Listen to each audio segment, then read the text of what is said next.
అనారోగ్యంతో బాధపడుతున్న తన భార్యను కంటికి రెప్పలా కాపాడుతూ సమాజానికి ఆదర్శంగా నిలుస్తున్నాడు ఆ భర్త.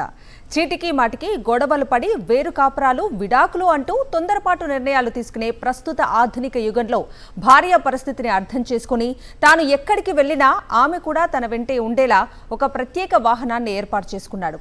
అనారోగ్యంతో బాధపడుతున్న భార్యకు తల్లి తండ్రి అన్నీ తానై భర్త అనే పేరుకు వన్నె తెచ్చేలా వ్యవహరిస్తున్న ఆ వ్యక్తి అందరికీ ఆదర్శమని చెప్పాలి.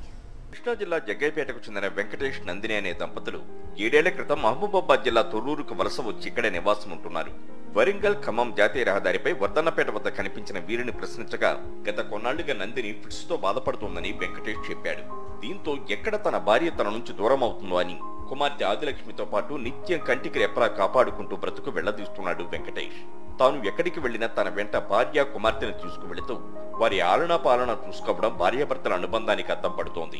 రోగం ఉందండి, అయితే మధ్యలో వచ్చింది. అది పెళ్ళైనప్పుడు ఉంటే పెళ్లి చేసుకో అనుకో చెప్పలేము. పెళ్ళి అయిన తర్వాత మధ్యలో వచ్చేసింది.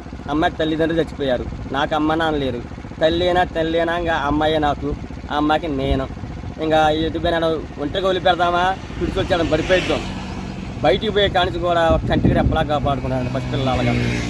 అది బండి కొనుక్కుందో అదే కారణం.